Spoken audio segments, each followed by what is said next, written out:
오늘 제가 겪은 그 일에 대해서 자세히 이야기해 보려 해요. 저는 40대 여성이고 경기도에 거주 중입니다. 남편과는 연애만 5년을 했고 결혼한 게 올해 9월이면 딱 10주년이 되겠네요. 솔직히 말하면 남편은 좀 힘든 사람이었습니다. 연애를 하면서도 결혼 자체가 머릿속에 그려지지 않았죠. 저도 내성적이고 낯을 가리는 성격인데 남편은 저보다 더 심했습니다. 만나고선 처음에는 저를 싫어하는데 억지로 나온 건 아닐까 의심이 될 정도로 감정 표현에도 서툴렀죠. 그런데 왜 그런 거 있잖아요. 저보다 더 말이 없는 사람이 있으면 제가 더 떠들게 되고 저보다 더 소심한 사람 앞에서는 이전에 저보다 더 대범해지는 그런 거요. 저도 그랬던 것 같습니다. 제 주변 사람들이 워낙 잘 놀고 떠들기 좋아해서 제가 한 번도 맡아보지 않은 역할을 제가 하게 된 거였죠. 난생 처음 있는 일이라서 그런지 저는 그 사람을 위해서 더 밝고 쾌활한 사람이 됐던 것 같아요. 그런데 희한하게 그런 제 모습이 싫지 않았습니다. 수동적이었던 제가 능동적이고 적극적인 사람이 됐으니까요. 거기다가 남편은 그런 저를 많이 의지했죠. 하지만 그것도 한두 번이지 솔직히 헤어지고 싶은 마음이 굴뚝 같았습니다. 혹여나 작은 다툼이 생기면 매번 눈치만 보는 남편이 답답했고 연애가 점점 길어지니 조바심이 났던 것 같아요. 그래서 결혼 전에 저는 남편에게 이별을 통보했었습니다. 우리 여기서 그만하는 게 좋겠어. 그게 무슨 말이야? 그만하자고? 헤어지자는 말이야. 이런 것까지 내가 하나하나 다 말을 해줘야 돼? 이해했어. 그런데 왜 갑자기 헤어져야 하는데? 이런 게 싫은 거야. 혼 생각은 안 해? 내가 왜 화가 났는지 다 설명해야 되는 연애가 싫다고. 다른 사람은 알아서 착착 생각하고 또 실수 안 하려고 하는데 저는 말하다가 지쳐서 한숨을 푹 쉬고는 다시 이어 말했죠. 됐다. 더 이상 말해서 뭐 하겠어. 우리 연애만 벌써 5년이야. 내 주변 친구들은 다 결혼하고 있는데 5년이나 됐는데도 자긴 늘 처음 만난 그때랑 똑같아. 솔직히 지쳐. 미안해. 하지만 난 헤어지기 싫어. 그리고 결혼도 하고 싶어. 하고서 억지로 떠밀어서 듣고 싶지도 않다 정말. 결혼하고 싶다는 사람이 무슨 일에? 나도 낯가리고 소심해. 그런데 자긴 너무 심하잖아. 대체 왜 그래? 미안. 그런데 그게 고쳐지지 않아. 그런데 마음은 진심이야. 시은. 남편은 주섬주섬 자신의 가방에서 뭔가를 뒤지더니 꺼내더군요. 저는 그걸 보고 깜짝 놀랐습니다. 결혼 반지였어요. 이게 뭐야? 언제 준비했어?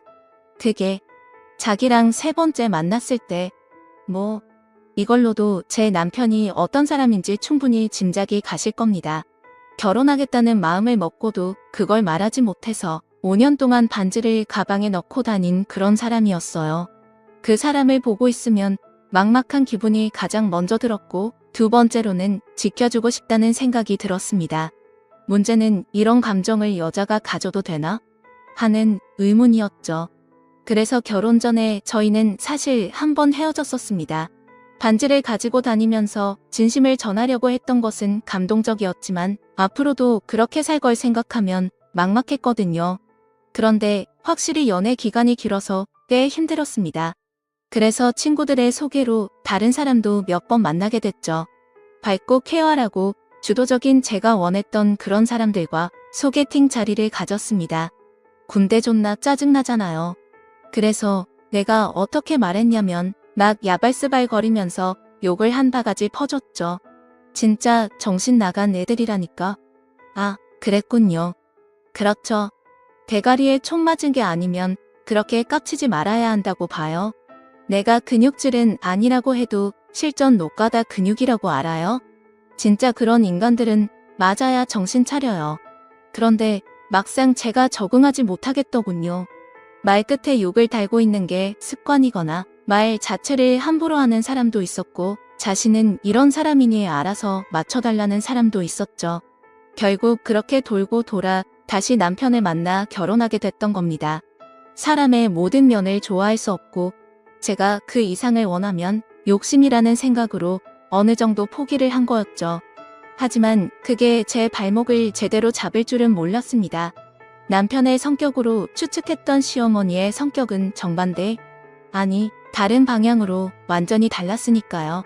스스로는 시원시원하고 쿨하며 누구보다 열린 사상을 가졌다고 이야기했지만 근본이 달랐습니다. 시어머니는 그냥 막말을 하는 사람이었고 생각이라는 필터를 거치지 않고 그냥 내뱉는 사람이었어요. 그리고 남편은 그런 시어머니를 말리지도 못했죠. 솔직히 저조차도 감당이 되지 않는데 남편이 막을 수 있는 수준이 아니긴 했습니다. 그런데 그때는 왜 그렇게 그게 서운했는지 모르겠어요. 단순히 생각하면 너희 엄마고 내가 자식인데 그 정도도 못하나? 이런 생각이었던 것 같습니다. 시작은 처음 인사드리러 가는 날부터였죠. 이야기는 많이 들었다고 하면 좋겠지만 난 솔직히 제가 연애를 하는지도 몰랐어. 아, 네. 아가씨, 적당히 예의 차리고 사람 눈 보면서 이야기해야지. 내가 바닥이니? 아, 그게 긴장이 돼서. 한국 사람들은 이게 문제라니까? 고개 숙이는 게 예의라고 가르치니 바닥만 보고 있지. 사람과 대화를 하는데 눈을 봐야 되는 거 아닌가? 아가씨, 대학은 나왔어? 네. 4년? 2년? 4년째요. 그럼 학자금 대출은 받았어? 네. 형편은 고만고만한 모양이네. 학자금 대출. 난 우리 애들 그런 거 하나도 주지 않았는데. 특히나 우리 큰애는 장학금까지 타서 들어갔거든. 거기서 내내 전액 장학금 받고. 들었어요. 회사는 계속 다닐 거지? 네, 그럴 생각이긴 한데. 그래야지. 생각은 무슨. 난 말이야, 굉장히 솔직한 사람이야. 아마 지내다 보면 속으로는 딴 생각하면서 겉으로는 착한 척하는 그런 시어머니보단 훨씬 편할걸. 난 내 아들이 결혼하면 다달이 용돈 100만 원은 받아야겠어. 그 정도 차격은 있잖아. 아, 네. 네, 라고 한 거지. 원래 결혼 전에는 아들이 50만 원, 100만 원씩은 줬었어. 내 아들 둘 다 말이야. 만약 너희가 아이 낳아서 내가 키우게 된다면 용돈에 더해서 200은 받을 거고, 알겠니? 그게 비싸다고 생각하면 친정에 맡기면 되는데. 그때 남편이 머뭇거리면서 끼어들었죠. 엄마, 그 정도만 하세요. 돈 이야기를 왜 자꾸. 싫어. 이건 미리 말해야지. 그래서 싫다고 하면 결혼 안 시키면 그만이고. 그리고 이런 거 미리 말 안 해놓으면 나중에 싸워. 그러니까 그냥 가만히 있어라. 넌. 방황스럽긴 했지만 그건 시어머니의 말에 동의하는 부분이었죠. 차라리 속 편하게 말하는 사람이 있어서 다행이라는 생각도 처음엔 들었던 것 같습니다. 그런데 그 뒤에 나온 말에 그냥 말을 함부로 한다는 걸 바로 깨닫게 됐죠. 아, 근데 아가씨는 나랑 일단 성격이 안 맞겠다. 답답하고 그냥 실실 웃을 줄이나 알고. 우리 아들이 유약한 편이라서 남며느리는 좀 강단 있는 애가 오길 바랬거든. 그래야 나랑 코드가 맞지 않겠어? 좀 놀 줄도 알고 센스도 좀 있었으면 한데. 그 옷이 참. 여기가 조선시대도 아니고 치렁치렁 긴 치마에 검은색 청자. 최대한 예의 있게 입은 건데요. 별론가 봐요.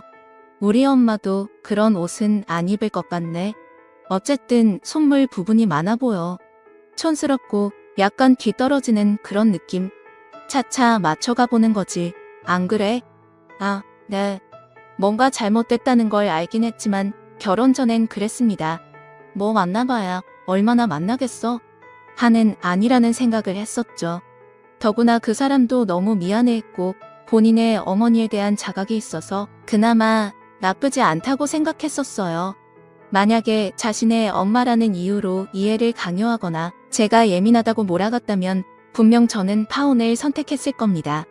그래서 저희는 결혼을 강행했고 결혼하고 몇 개월은 평범한 신혼부부처럼 그렇게 지냈어요.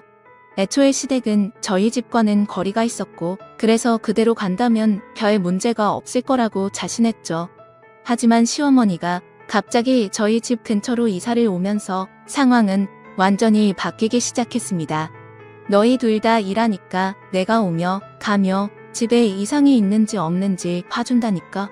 엄마, 그건 좀. 뭐가 그건 좀이야? 답답하네. 내가 뭐 너희 집에서 뭐라도 훔쳐갈까봐 그래? 그래도 비밀번호는 그렇지. 그래? 그래, 알았다. 그럼 내가 볼 일 있으면 당당하게 펠 누르고 들어오마. 늘 말 잘 듣는 아들이었을 남편이 비밀번호 공개를 거부하자 시어머니는 보복이라도 하는 듯 일부러 더 저희 집에 자주 찾아오곤 했습니다. 여름에는 덥다고, 겨울엔 춥다고, 배고프다고, 몸이 안 좋다면서 저희 집을 하루에도 평균 2번씩은 오셨죠. 문제는 시어머니가 저희 집에 들어오는 방식이었습니다. 하루는 앞집에 살던 할머니 한 분이 제가 퇴근을 하는데 그러더군요. 저기요, 그 집의 시어머니? 아니면 친정어머니인진 모르겠지만 정말 너무 시끄럽거든요.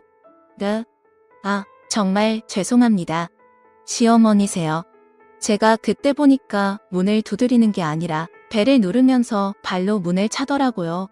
무슨 빚을 받으러 온 사람도 그렇게는 안 할 것 같은데 솔직히 그건 좀 아니지 않아요?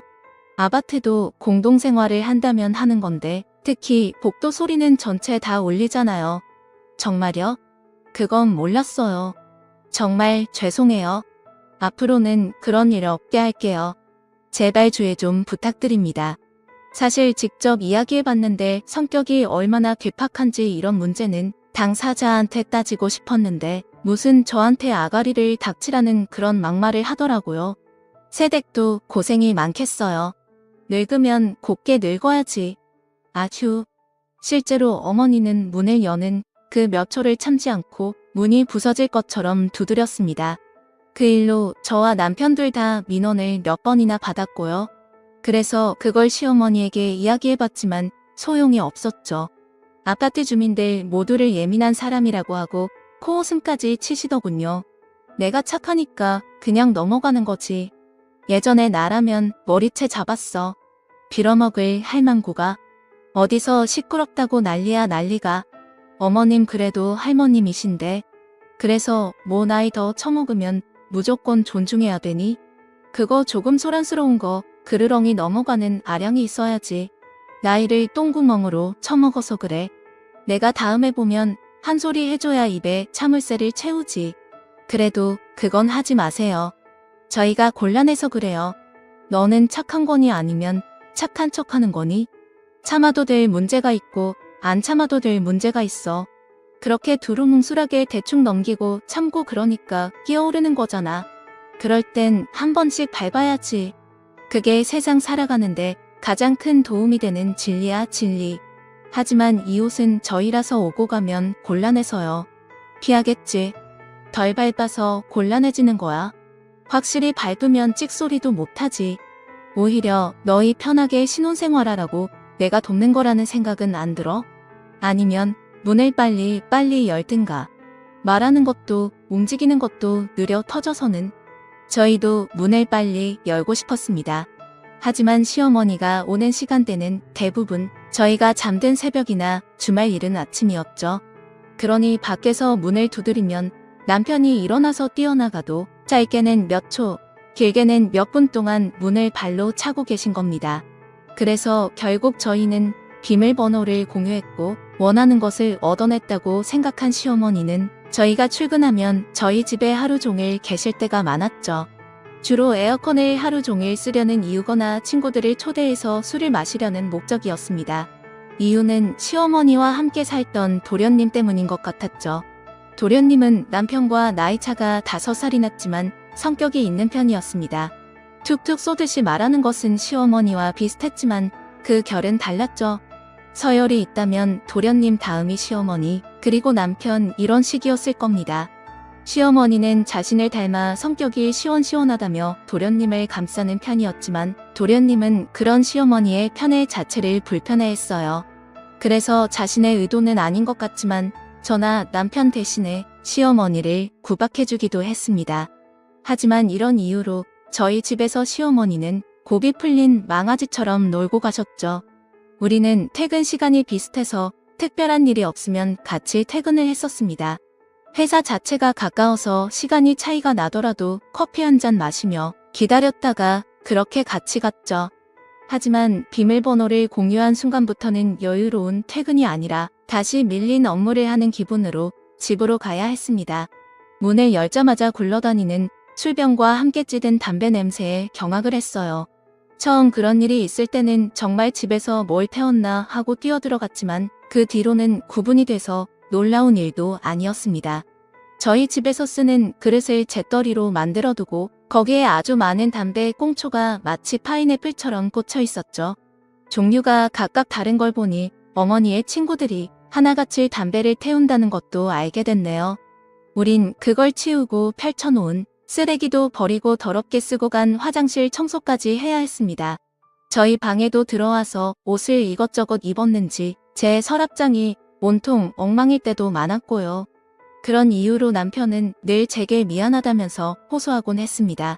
그걸 보니 남편이 소심하고 낯을 가려서 연애를 오래 했던 게 아니라 이런 상황을 예상해서 그런 건 아닐까 추측이 됐죠. 저는 당시에 정말 스트레스를 많이 받았어요. 뭔가 드라마에서 보는 시집살이와는 또 다른 느낌의 시집살이였으니까 말입니다. 음식을 해라. 설거지를 해라. 넌 옷이 그게 뭐니? 이런 종류가 훨씬 더 나을지도 모른다는 생각까지 들더군요. 그런 고전적인 시집살이면 화가 났어도 다들 이렇게 살겠지 하는 생각이라도 했을 것 같아서 말이죠. 그런데 저는 시어머니 술 심부름, 담배 심부름, 그리고 친구들을 데리고 와서 노는 뒷정리를 하고 있으니 현실적이지가 않는 느낌만 들었습니다. 무엇보다 잔소리 종류도 그랬죠. 옷 좀 짧게 입어라. 촌스럽게 하고 다니지 마라.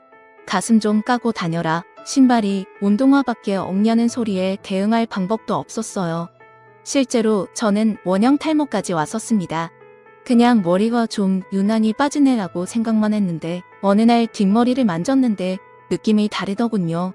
아주 부드러운 아기살을 만지는 그런 느낌이 들었고 남편에게 물어보니 500원 동전 크기만큼 머리가 빠졌다는 걸 알게 됐죠. 그런데 그게 끝이 아니라 그 바로 옆에 하나가 더 생겨서 한동안 가발을 쓰고 출근을 할 정도였습니다. 이대로 가면 정말 내가 먼저 죽겠구나 하는 생각이 들 때 저는 아이를 임신하게 됐죠. 그러자 남편이 바로 시어머니에게 앞으로는 집에 와서 담배도 피우지 말라고 했습니다. 실제로 손주 욕심이 있었는지 시어머니는 그 뒤로는 이전처럼 자주 오진 않았어요. 이런 말하기 뭐하긴 하지만 진지게 임신을 할 걸 그랬나? 이런 생각도 들어. 나도 그런 생각했었어.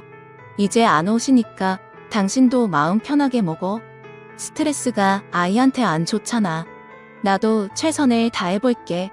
저는 출산이 임박했을 때까지 회사 업무를 그대로 봤지만 시어머니가 집에 잘 오지 않는 것만으로도 컨디션은 훨씬 좋았습니다. 하지만 왜 시어머니가 그렇게 하셨던 건지 나중에 알게 됐죠. 바로 아이를 낳은 이후에 자신이 받을 200만 원 때문이었습니다. 넌 회사 복귀해야지. 설마 그대로 퍼질러서 살림만 하겠다고 하는 건 아니겠지? 그게 아니라 저희 회사 육아휴직도 있어서요. 육아휴직? 그건 뉴스에서 나도 봤다. 막상 다시 돌아가면 자리도 빼앗기고 그런다고 하던데 넌 알고도 그걸 믿고 그냥 집에서 쉬겠다는 거야? 저희 회사는 복지는 좋아요. 복지? 개소리야. 연봉이나 높여주지 무슨 복지. 요즘에 동물 복지다 뭐다 하면서 자연에서 뛰어놀던 닭이 낳은 계란, 방목닭이라면서 가격만 비싸게 쳐받는 것들이랑 뭐가 다르니? 철장에 있나 밖에서 노나 어차피 죽일 거면서. 인간들이란 참 이상해. 그 복지 믿지 말고 넌 회사에서 돈 벌어야지. 나한테 맡겨. 요즘 나 돈도 더 필요하고. 그때 남편이 끼어들어 말했죠. 당장은 좀 그렇지. 아이가 너무 어리잖아. 엄마는 운전도 못하고 무슨 일 있으면 대처를 어떻게 하려고 그래. 넌 입 닥쳐. 내가 두 애를 키웠어. 그런데 그 걱정을 왜 해? 그리고 엄마 담배도 피잖아. 그게 뭐? 너희들 낳았을 때도 아무렇지도 않았어. 내 새끼들을 감싸고 노니까 각종 질병에 걸리고 알레르기가 생기지. 그래도 우리 애는 좀 그래. 진짜 유난스러워서. 알았어. 그럼 아이 볼 때는 안 피우마. 됐니? 어쨌든 지금은 좀 그렇고. 유치원 갈 때쯤엔 그땐 부탁할게요. 200만 원 드리면 되는 거죠? 용돈이랑 더하면 300이지. 그런데 그건 너무 부담스러운 가격인데 그 정도면 전문 시터 구하지. 내 핏줄이랑 남의 새끼랑 같니? 됐고. 유치원은 너무 길어. 너 그러다가 혼자 벌게 될 수도 있어. 요즘 세상이 어느 땐데 남자만 벌어. 네 안에 주저앉히고 싶으면 그렇게 고집 피워라. 그리고 너 결혼하더니만 아주 버르장머리가 없어. 나쁜 새끼. 아마 그때 시어머니가 나한테 말했지. 아마 그때 시어머니가 저희에게 비밀번호 공유한 그 일처럼 악감정이 생겼던 것 같습니다. 그리고 그 모든 화살은 중력에 끌리는 것처럼 모두 저에게 돌아왔죠. 집에 여자가 잘 들어와야 하는데 네가 아들을 망쳤다는 말을 제 얼굴만 보면 하시기 시작했습니다. 그리고는 자신이 과거에 어떤 일을 했고 사람을 어떻게 저렇게 만들었는지도 이야기하시더군요. 내가 학교 다닐 때 친구 하나는 나만 보면 오줌을 질질 쌌어. 알아? 그러시군요. 너 같은 애들은 딱 괴롭히기 좋은 먹잇감이었다고 나한테. 진짜 예전엔 이렇게 마주보고 상종도 안 했는데 내가 성격이 많이 좋아졌다. 아들 가진 죄인이지 이게. 그 구박은 정말 상상을 초월하는 수준으로 유치했지만 듣기 역겨운 것들이었어요. 어떤 날은 이혼을 생각하면서 이를 부득부득 갈다가도 남편이 아이를 씻기고 있는 모습만 보면 그런 마음은 목욕 거품과 함께 사라졌죠. 솔직히 시어머니만 빼면 모든 게 완벽했습니다. 말이 많은 것도 아니고 뭐 때론 답답하지만 늘 저를 돕는 남편과 눈에 넣어도 아프지 않을 아이, 그리고 절약하고 아끼면서 사는 소비 습관까지도 놓치기 너무 아까운 것들이었죠. 그렇게 참고 또 견디면서 시간을 보냈습니다. 그렇게 시간이 흘러 아이가 유치원에 들어가면서 사건이 터지고 말았습니다. 저는 이미 이전에 복직을 한 상태였고 시어머니의 반강제로 아이를 결국 시어머니가 돌보고 있었는데요. 유치원 선생님이 아이가 유치원에 들어가면서 사건을 터지고 말았습니다. 그 이유는 충격적이게도 아이가 폭력적인 성향을 보인다는 거였죠. 아주 가끔씩 시어머니와 비슷한 말을 할 때 단단히 교정을 시키긴 했었지만 누군가를 때리는 건 상상이 안 되는 것이었죠. 그래서 시어머니가 아이가 유치원에 들어가면서 사건을 터지게 된 것이었죠. 일단 상대의 아이 어머니와 그 아이에게 진심으로 사과를 한 뒤에 아이에게 물었죠. 너 왜 그랬어? 친구, 왜 때렸어? 아이는 아무 말도 하지 않았지만 나중에 그 일의 전말을 알게 됐습니다. 시어머니가 아이에게 누구든 조금이라도 거슬리면 코를 때리라는 교육을 받았던 거였죠. 그걸 알게 된 건 제가 빨리 퇴근해서 시어머니 댁으로 가고 있었는데 마침 놀이터에서 시어머니가 딸을 가르치는 소리를 직접 들었기 때문이었어요. 저는 그날 처음으로 시어머니에게 반기를 들었고 딸을 맡기지 않겠다면서 데리고 와버렸죠. 물론 시어머니가 그걸 인정하실 분도 아니었어요. 예전처럼 저희 부부에게 어떻게든 복수할 생각을 하셨을 겁니다. 하지만 하필 그와 거의 동시에 도련님이 결혼하겠다고 인사 오게 되면서 복수 방향은 예비동서와 저를 차별하는 걸로 바뀌더군요. 신기하게도 정말 예비동서는 시어머니가 그토록 말하던 여성상과 비슷했습니다. 자, 치마도 더 짧게 입고 다녀도 좋고 그 나이에 할 수 있는 건 다 해봐야지. 담배는 피우니? 뭐 예전엔 잠깐 피웠어요. 그래? 끊었다니 아깝네. 그 좋은 걸. 그럼 술은? 술도 잘하니? 소주는 2병 정도 마시고 맥주는 배부르지 않으면 계속 먹을 정도? 어머, 너 정말 마음에 쏙 드네. 그간 쟤 때문에 참 속이 뒤집혔는데 널 보니까 시원시원 아주 기분이 좋다. 이제 결혼하고 나면 내 형님이 되는 거야. 너도 꼴이 타분한 형님 모시느라 힘이 좀 될 거다. 뭘 모셔요. 그냥 사는 거지. 저는 이런 위계질선 별로라서 그냥 친하게 지내면 좋겠네요. 아유, 그래?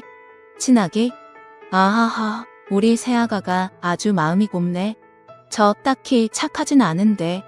뭐 그렇게 봐주시니 감사하네요. 시어머니의 계획은 그랬을 겁니다.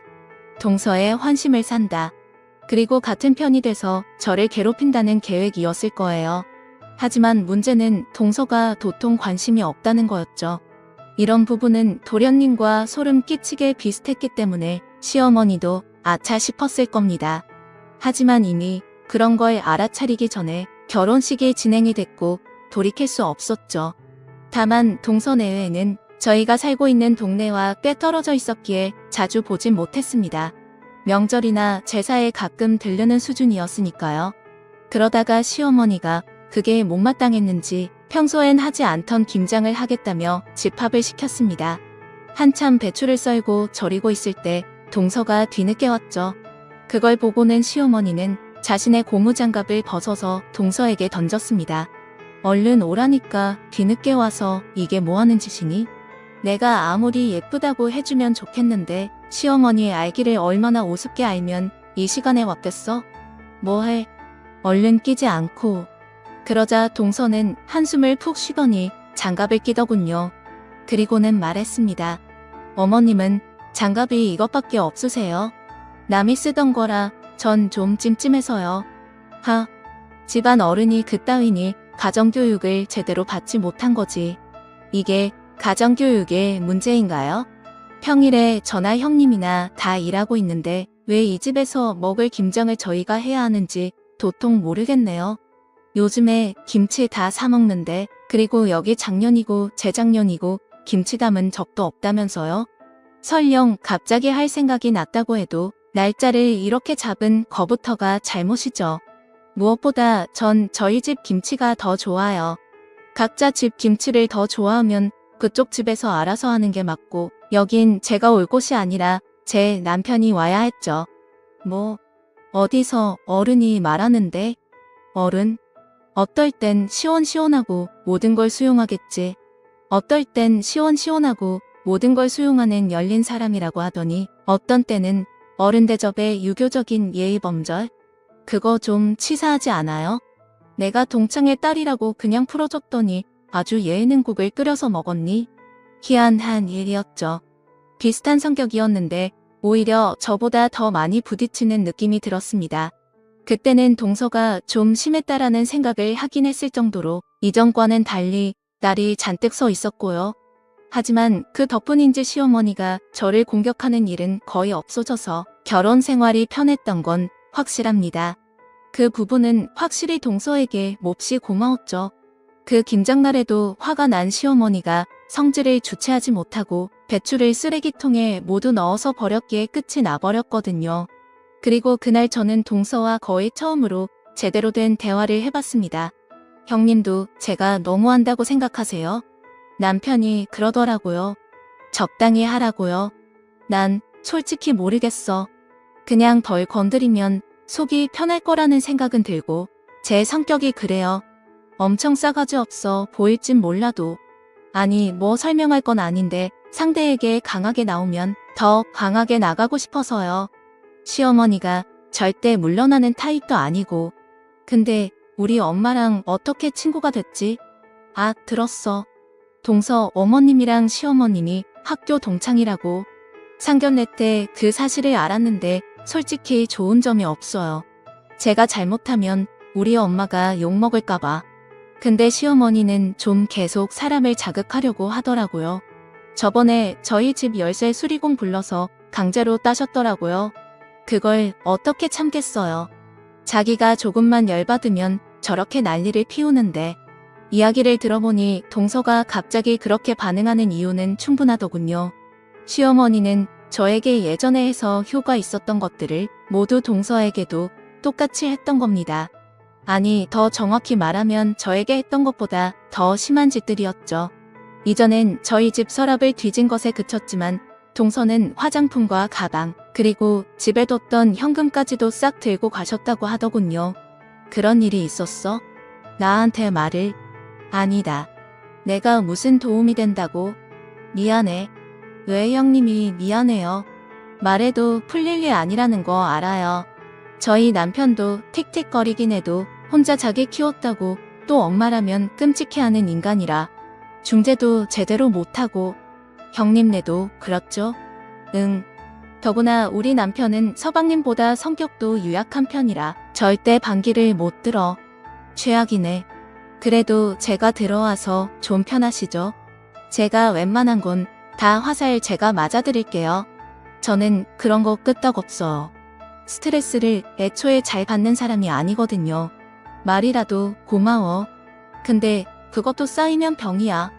그냥 키워야. 그래야 동서가 행복해. 와, 지금 좀 소름. 우리 엄마랑 어떻게 이렇게 똑같아요? 앞으로 잘 지내봐요. 짧은 치마에 요란한 화장에 온몸을 두른 명품. 겉으로 보고 절대로 친해질 수 없는 사람이라고 생각했지만 동서는 실제로는 정말 유쾌하고 친절한 사람이었다. 동서는 실제로는 정말 유쾌하고 좋은 사람이더군요.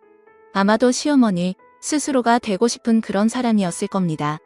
아주 가끔 저녁을 함께 먹곤 했는데 어느 식당에 가도 사장님들이 반겨주고 주방 이모님과도 친했죠. 성격도 굉장히 호탕한 편이었기에 함께 있으면 즐거웠습니다. 동서와 함께 있으면 시어머니에게 받았던 모진 말들이 중화되는 느낌까지 들더군요. 저를 위해서 대신 화를 내주기도 하고 제 편이 돼주기도 하니 저도 모르게 동서에게 많은 위로를 받았습니다. 그래서 명절에도 이야기를 나누면서 함께 음식 장만을 하고 동서의 지휘로 저희 남편과 서방님까지 가세의 이전보다는 훨씬 수월했죠. 헌데 그걸 그냥 두고 보실 시어머니가 아니었습니다. 자신의 계획대로 진행이 되지 않고 오히려 저희 둘이 같이 다니니 당장이라도 떨어뜨려 놓고 싶다는 생각을 했던 것 같아요. 뭐 생일날에 내 동생을 동서도 가족들을 부르라고 했다고? 아니 어떤 시댁에서 자기 생일이라고 며느리 가족들을 부른다는 거야? 그니까요. 진짜 어이없죠. 우리 남편이 쭈뼛거리면서 말하는데 명치를 쳤다니까요. 저번 명절에 오랜만에 친구한테 축하받고 싶다고 할 땐 분위기가 이상하다고 생각은 했어요. 아무리 친구라지만 그 음식들이면 그냥 시키자. 요즘 가정식 뷔페로 시켜도 된다고 하더라고. 오 형님 어쩐 일로? 시어머니 생신이 월요일이야. 일요일에 하실 분도 아니고 무조건 월요일에 할 텐데. 직장인들의 월요일은 의미가 다르잖아. 눈 뜨면서 퇴근하고 싶어지는 날 우리가 음식까진 못해. 아, 그럼 음식은 해결이 됐는데. 아 진짜 또 왜 그러는 거지? 벌써 머리가 지끈지끈. 지나갈 거야. 좀 더 참아보자 응. 그리고 그날이 다가왔죠. 저희 부부와 동서내외가 돈을 각출해서 최고급 뷔페를 불렀습니다. 적당한 가격으로 타협을 하면 저희 보고 차리라고 할 게 뻔했기에 어쩔 수 없었어요. 그리고 선물을 준비하고 케이크와 와인, 꽃다발까지 그렇게 준비해서 제 여동생과 함께 시댁으로 향했죠. 도착해보니 이미 동서내외와 동서의 어머니 그리고 여동생까지 와 있더군요. 화려하게 드레스를 걸친 시어머니를 봤을 때 좀 유난이라고 속으로 생각을 했습니다. 마치 자신이 여왕이라도 된 것처럼 턱끝을 들고 있는 모습도 그랬죠. 그렇게 어색하게 인사를 주고받고 식사를 시작했고 얼마 뒤 생일 선물을 하나 드렸죠. 얼마 뒤 생일 선물을 하나씩 뜯어보고 있었을 때였습니다. 이건 뭐야? 머플러? 이건 누가 산 걸까? 아유, 사돈. 그건 제가 샀어요. 어머, 명품이네. 근데 색이 좀. 그리고 사돈이 뭐야? 친구끼리. 누가 보면 우리가 안 친했다고 오해라도 하겠다. 우리 꽤 친했잖니. 아유, 아닙니다. 예의는 갖춰야죠. 그러게. 넌 그런 부분에선 참 예의가 넘치는 편이었지. 예전에도. 근데 내 딸은 좀 자유분방하게 키운 것 같더라. 나 솔직히 내 딸 아니었으면 진작에 끝내라고 했을지도 몰라. 그때 서방님이 나서서 제지를 했습니다. 엄마, 좋은 자리에서 무슨 말이야? 끝은 무슨. 친구끼리 장난이지, 장난. 이해하시죠? 사돈. 네. 그때 분위기는 정말 살얼음판 위를 걷는 기분이었어요. 당장이라도 부서질 것처럼 여기저기 금이 가는 살얼음판처럼 동서의 인내심도 바닥을 보이는 그런 느낌이었죠. 그래서 제가 식탁 밑으로 동서의 손을 잡고 하지 말라고 신호를 줬습니다. 제발 그냥 넘어가자. 제발. 동서 역시도 제 마음을 이해하는지 표정을 풀고는 식사를 하더군요. 그런데 시어머니가 다시 한번 더 말을 꺼냈습니다. 근데 정말 신기하지 않니? 상견례 때 너 보고 내가 얼마나 놀랐는지 알아? 더구나 이렇게 우리가 마주 앉아서 식사를 하다니. 그게 가장 놀라운 일이지. 예전에 너네 눈도 못 마주치고 그랬던 거 기억 안 나니? 그렇지. 그니까 너 결혼 참 잘했다. 남편 잘 만나서 아주 잘 먹고 잘 사는 거 보니까 내가 마음이 한시름 놓여. 솔직히 너 중퇴하고 나서 어디 공장이나 취직해서 살 줄 알았어, 난. 그런데 그때 식탁에서 덜덜 미세한 진동이 느껴지기 시작했습니다. 저는 동서인 줄 알고 봤지만 동서도 어디서 나오는 떨림인지 확인하려고 고개를 돌렸고 그게 동서의 어머니 쪽에서 나는 걸 확인했죠. 동서는 놀라서 자신의 어머니 손을 잡았지만 계속 덜덜 떨고 얼굴이 하얗게 질린 상태였습니다. 헌데 저는 그걸 본 시어머니의 표정을 보게 됐죠. 여전히 턱 끝을 올린 채 내리깔아보며 아주 비릿하게 웃고 있는 걸 말입니다. 엄마, 왜 그래? 먹은 게 잘못됐어? 뭐 어디 아파? 동서와 동서의 여동생 둘 다 상태를 살피는데 시어머니는 거만하게 의자를 내리켜서 동서와 동서의 여동생 둘 다 상태를 살피는데 시어머니는 거만하게 의자의 등을 기대고는 묻더군요. 옛날 생각이라도 나나 봐. 그렇지, 넌 이렇게 나와야지. 그런데 내 딸은 그게 안 되더라고. 널 닮았으면 절대로 그러지 않았을 텐데 말이야. 감히. 어머님, 그게 무슨 말이죠? 우리만의 비밀이라고 할까? 그냥 하나의 경고야, 경고. 늘 당당하던 동서였지만 상황 파악을 못하니 계속 당황하기만 했고 서방님이 시어머니를 말리고는 있었지만 애초에 심각하게 받아들이는 것 같진 않았죠. 그냥 덤덤하게 밥이나 좀 먹자 라는 느낌의 말투였을 뿐이었습니다. 동서는 몇 번이나 같은 질문을 하고 자신의 어머니에게도 물었지만 그 누구도 입을 열지 않자 어머님의 휴대폰을 떼앗아서는 화장실로 달려가더군요. 그리고 5분 그 정도 후에 화장실 안에서는 날카로운 고함 소리가 들렸습니다. 혹시나 무슨 일 있나 그곳으로 걸음을 옮겼을 때 동서는 성큼성큼 시어머니에게로 가더니 그대는 이렇게 말했죠. 성큼성큼 시어머니에게로 가더니 그대로 뺨을 후려쳤습니다. 마치 정전 같은 정적이 지났고 서방님과 저희 남편이 동서를 말리기 시작했죠. 하지만 동서는 몸까지 떨면서 분노를 주체하지 못했고 발길질까지 하려고 하더군요. 그런데 시어머니가 그 틈에 일어나더니 동서의 어머니의 뺨을 갈기는 겁니다. 이에 놀란 사람들의 손을 부딪히고 동서는 시어머니의 머리채를 휘어감았죠. 야, 이년아 미쳤냐? 죽으려고 환장했어? 지금 누굴 때려? 엄마, 괜찮아. 당신 미쳤어? 이혼 당하고 싶어? 우리 엄마한테 뭐 하는 짓이야? 당장 놔. 머리채 놔. 뭐 하는 짓? 그러는 너네 엄마는 우리 엄마한테 왜 그랬는데? 그게 무슨 말이야? 그냥 장난이라고. 우리 엄마 자퇴한 게 너네 엄마 때문이라고 알아? 너희 엄마가 우리 엄마를 괴롭혔어. 학교 폭력으로. 그런데 뻔뻔하게 동창. 그러자 서방님이 시어머니에게 물었죠. 엄마 아니지? 아니야. 제가 사람을 잡네? 그럼 물어봐. 물어보면 되잖아. 하지만 동서는 그 상황을 보고는 인위적으로 깔깔 웃기 시작했습니다. 우리 엄마 휴대폰 자동 녹음되거든.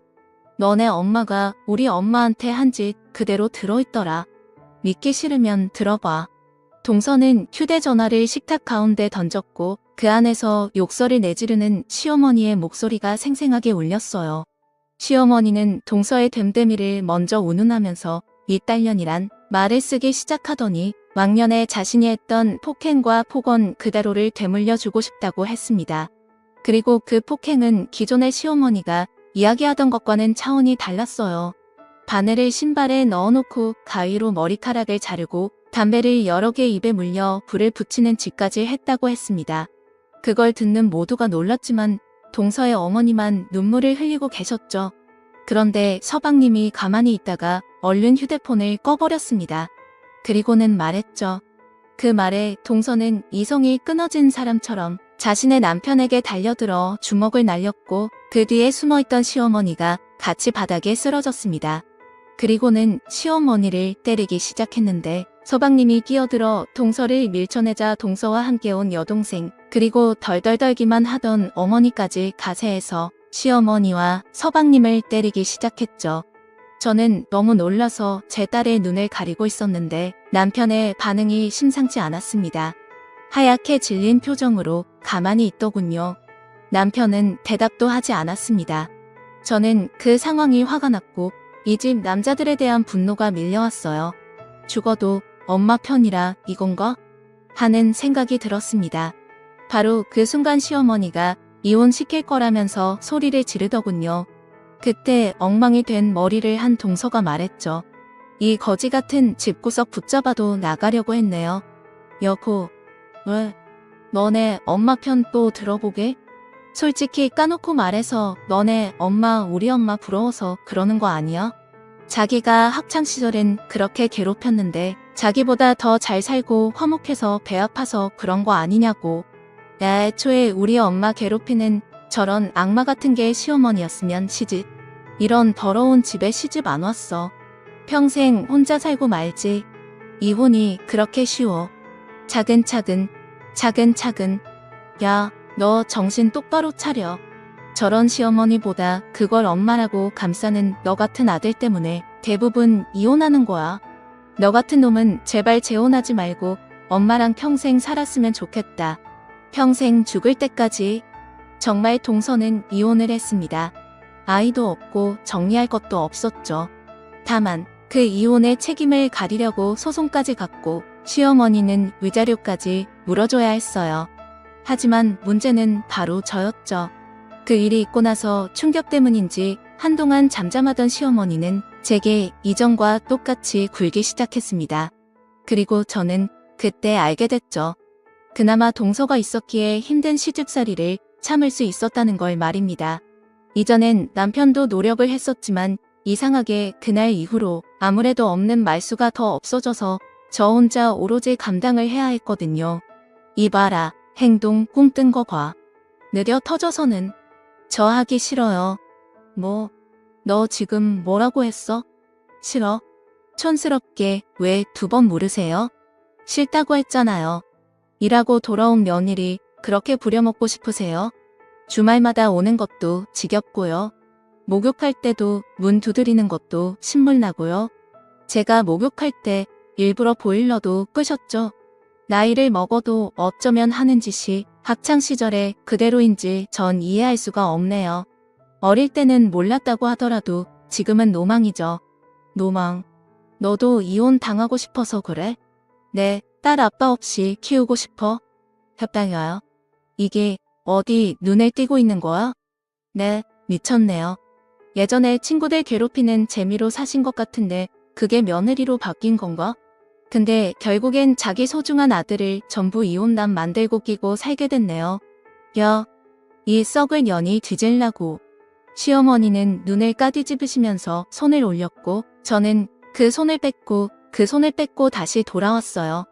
이게 무슨 일이야? 시어머니는 눈을 까디집으시면서 손을 올렸고 저는 그 손을 붙잡았습니다. 계속 버둥거리면서 제 배를 때리기에 밀어버렸죠. 어머님, 착해 보이고 만만하다고 성격 없는 거 아니고요. 그냥 봐주는 거라는 생각은 안 드세요? 그 나이 먹었으면 깨닫기도 하셔야죠. 적당히 까보세요. 그러다가 길거리에서 칼 맞고 죽어요. 아셨나요? 저는 그대로 장갑을 던져놓고 시댁에서 나왔습니다. 그리고 남편에게도 이혼을 통보했고요. 그런데 그 길로 자신의 집으로 갔다가 오더니 제 손을 이끌고 부동산에 갔습니다. 저는 영문을 몰랐지만 집을 내놓으려고 한다고 생각했어요. 그런데 남편은 집을 보겠다고 했죠. 집을 보다니? 우리 이사 갈 거야. 회사 때문에 멀리 못 가더라도 이사 가자. 단독주택도 괜찮을 것 같아. 출퇴근이 힘들긴 해도. 이혼하자는 말 못 들었어? 절연했어. 뭐, 엄마랑 나 인연 끊었어. 거짓말이지. 당신이 엄마 말이라면 내내 하고 넘어가는 당신이. 사실은 남편은 내게도 이혼을 안 했고 남편은 이전에 학교폭력 피해자였다고 제게 진실을 털어놨습니다. 그리고 어머니가 말을 함부로 하긴 했어도 정말 그런 짓을 했다고 믿지 않았다고 했고요.